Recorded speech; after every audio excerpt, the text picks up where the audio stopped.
Olá, gente, bem-vindos ao nosso canal. Peço a todos que não são inscritos que se inscrevam no nosso canal, deixe o seu like, seu comentário e que também compartilhe os nossos vídeos nos grupos aí aos quais a gente não faz parte, é claro, né? Para que mais pessoas venham ter acesso ao nosso conteúdo, tá bom? Bom, nós vamos tratar de um assunto interessante porque nesses dias a gente tem aqui recebido muitas perguntas em relação a esse tema, né? Vamos falar sobre a Bíblia LTT, que vai estar aqui, tá? Muitos têm me perguntado se ela é boa, qual a sua importância hoje para nós, estudiosos da Bíblia. E também muita gente querendo saber se eu ia comprar. Então, aproveitei para tratar e gravar esse vídeo aí tratando então desse assunto, já que a gente tem visto vários canais falando desse material, alguns canais já têm até adquirido e alguns abordam de forma bem interessante sobre esta Bíblia, explicando bem sobre o que ela é realmente mas também a gente vai ter alguns canais, algumas pessoas falando coisas que ela não é. Então é bom que a gente esclareça alguns pontos aqui sobre o texto original desta Bíblia. Quando eu falo texto original, eu falo das línguas originais, tá bom? Que isso fique bem claro, tá? Então, a primeira questão que eu quero responder é se eu vou comprar, né? Porque muitas pessoas perguntando se eu já tenho, se eu vou comprar. Eu tenho o PDF dela já há algum tempo, tá? Eu já dei uma lida nela e confesso assim que é uma tradução interessante, tá? É uma tradução interessante, porém, ao mesmo tempo, ela tem uma linguagem bem difícil, bem difícil. E olha que nós tratamos de exegese, de investigação das línguas originais e tal, e a gente se depara com traduções que são bem literais, como as Bíblias Almeidas, todas elas procuram ser bem mais literais, né? Menos essa NA que saiu agora, né? A nova Almeida atualizada, ela é um pouco menos literal do que as outras Almeidas, mas ela traz ainda um estilo Almeida dentro da tradução, mas se distanciando um pouco, muito parecida com a Bíblia Almeida século XXI também. Porém, as Almeidas mais tradicionais, elas já são literais. Porém, existe uma diferença de uma Almeida para a outra. Olha só, essa Almeida aqui, essa NA, por exemplo, ela traz o texto eclético no Novo Testamento. O que não é o mesmo texto grego da Bíblia ACF. Já não é o mesmo texto grego. São parecidos? São, mas não é o mesmo texto. Então, cada texto vai ter a sua origem, né? O texto eclético vai ter a sua origem na região egípcia, e o texto Receptus, no caso, que é o texto da Bíblia Almeida, vai ter sua origem na região bizantina, onde hoje fica a Turquia. Então é bem diferente, é norte e sul. Você vê aí, né? E aí você for olhar a Bíblia, aonde que os primeiros missionários trabalharam, tipo ali o apóstolo Paulo e os outros, eles migraram mais para o norte, né? Você vai ver que as igrejas principais que foram fundadas foram ali as mais importantes. O próprio Jesus, em Apocalipse, ele envia a carta para as 7 igrejas da Ásia Menor, né? Que é exatamente a Turquia. Então você vê como as igrejas ali eram importantes. E você não vê nada relacionado ou enviada para o sul, ou seja, para o Egito. Não quer dizer que nenhum missionário não tenha ido para lá, não é isso. Mas você não vê nada assim de importante sendo trabalhado ali, pelo menos em Atos e nos primeiros anos da igreja primitiva. Tá, então, a gente já trabalha com um texto Receptus aqui, com a Bíblia CF e também com a Bíblia King James, que é essa daqui, a 1611, tá? É uma outra tradução, um pouco menos formal, mas também ainda segue o mesmo estilo Almeida, tá? segue o mesmo estilo Almeida. Então, ambas essas Bíblias, elas contêm já o texto Receptus. E o nosso canal já trabalha com essas duas Bíblias já há algum tempo aí, já vamos entrar aí no 4º ano já do canal, né? Mais ou menos 4 anos, né? Então, o texto da LTT é o mesmo texto dessas Bíblias. O texto do Antigo Testamento é o texto massorético, o texto hebraico massorético, que é esse daqui, tá? Eu tenho o texto massorético aqui, ó, que é a Bíblia hebraica, tá bom? Ela contém aí os sinais vocálicos, que é o que o caracteriza como um texto massorético. E o Novo Testamento da LTT é o texto Receptus. Bom, eu não tenho o texto Receptus impresso, ainda não pude adquiri-lo, até um tempo atrás eu tentei adquirir ele, mas ele não tinha no Brasil, né? Parece que já chegou pela Trinitariana, que é a mesma editora, né, que trabalha com a Bíblia ACF. É a mesma editora, né? A Sociedade Bíblica Trinitariana. Então mais na frente, quando eu puder aí, eu vou adquirir o texto Receptus aí completo, que vem com a Bíblia hebraica também, no Antigo Testamento, e o texto grego no Novo.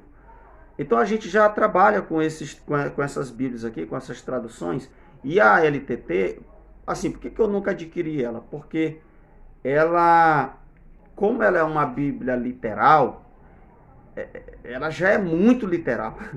Já é muito literal, ao ponto de ser difícil até entender o texto em português.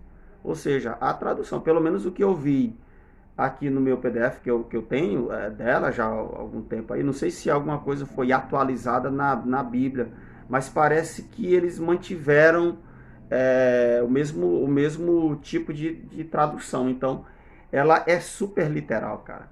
E aí, em algumas passagens, vai ficar bem difícil entender qual a mensagem do texto. Então, entre ela e as Bíblias que eu já tenho, por exemplo, como a Bíblia Almeida, a Bíblia ACF, eu prefiro a ACF. Então, não é minha prioridade agora eu aqui investir na LTT, nesse momento. Mas eu prefiro a Almeida, que é literal, mas ao mesmo tempo ela procura ser compreensível para os nossos dias, tá bom? Assim também como a King James 1611, que também é o texto Receptus. Então, são mais fáceis de nós ali entendermos o texto ali naquela passagem. E eu acho que é isso, cara. Não tem muito por que eu comprar essa LTT agora, tá bom? E uma outra coisa interessante, qual é a importância dela no cenário cristão hoje brasileiro? Bom, nós temos mais uma Bíblia com texto bizantino. Então, esse é o lado bom da coisa. Porque praticamente, sei lá, 80% ou mais das Bíblias de hoje, ela contém o texto eclético, né? O texto crítico no Novo Testamento. Então, as editoras, quase todas elas, no caso, adotam esse texto eclético aí. E é um texto duvidoso, é um texto que a gente já fala aqui há muito tempo, que não traz muita segurança em algumas passagens, né?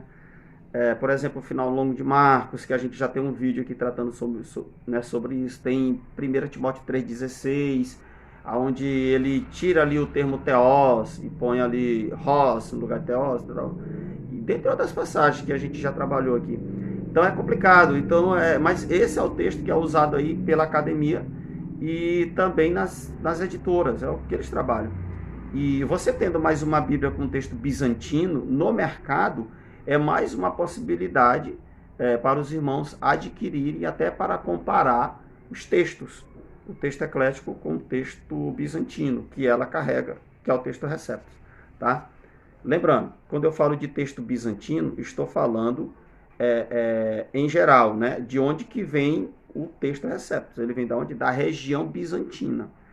E dessa mesma região, nós temos esse outro texto aqui, ó, que é o texto majoritário, que não é o texto Receptus, mas vem da mesma região, porém, ele, no caso, ele aborda ali, né, muito mais documentos do que o texto Receptus. E uma outra questão que eu quero também aqui, no caso, argumentar, o que eu tenho visto de canais falando bem dessa LTT, falando bem, que eu falo assim, explicando bem sobre ela, é muito interessante. Inclusive o canal do meu amigo João Paulo Fonseca, ele é um dos canais aí onde ele examina muito bem o material antes de apresentá-lo, né? Em contrapartida, você vai ter canais que os caras são super apressados, eu acho que querendo ter essa exclusividade, e fico falando besteira aí, né? Por exemplo, eu vi canal dizendo que a LTT, ela contém o texto massorético no Antigo Testamento, tá certo? E contém o texto majoritário no Novo Testamento. Meu Deus, aí complica o negócio, né? Texto majoritário, LTT, velho, não dá. Eu já falei aqui também que não é a mesma coisa. Não é a mesma coisa. Texto majoritário é uma coisa, texto receptus é outra. A única coisa em comum é que eles são textos bizantinos. Porém, o texto receptus, ele foi feito ali mais ou menos em uma meia dúzia de documentos gregos, enquanto que esse texto aqui, ó, esse sim que é o texto majoritário, nós ainda não temos uma Bíblia com ele, com esse texto. Nós não temos. O que nós temos é esse interlinear aqui da cultura cristã, apenas, que é só o Novo Testamento. Nós não temos ainda uma Bíblia com esse texto majoritário. Inclusive, quero aqui deixar essa sugestão para a BV Books, que já que é ela que está, né, trazendo essas Bíblias aí, assim, no caso, acadêmicas, né, como a BTX e a LTT agora, e também trouxe antes disso a King James 1611, eu deixo aqui a sugestão, faça uma Bíblia, traga uma Bíblia aí com um texto majoritário. Ou então com esse outro aqui, ó, com a família 35 do Wilbur Pickering, porque é quase o mesmo. Esses dois aqui, ó, são quase a mesma coisa. Muda bem pouca coisa mesmo. O texto da F35 com o texto majoritário. A gente não tem uma Bíblia ainda com esses textos gregos aí, tá? Então tá aí. Deixo a sugestão para a BV Books entrar em contato com o Pickering para poder, né, fazer uma Bíblia aí com esse texto. Seria super interessante também para nós que somos consumidores de materiais teológicos e Bíblias de estudo, Bíblia na língua original, etc. Então é isso. Então as pessoas têm que saber do que elas estão falando. As pessoas têm que saber do que elas estão falando. São muito apressadas e acabam falando besteiras aí, ensinando errado. Tá? Então é isso, gente. Esse é o nosso vídeo de hoje. Por exemplo, agora, nesses dias, não estou pensando em adquirir essa Bíblia. Talvez no próximo ano aí a gente possa adquiri-la. Mas ela não deixa de ser um material importante para nós, tá bom? Então é isso, tá? Espero que vocês tenham gostado desse vídeo aí. Deus abençoe a sua vida.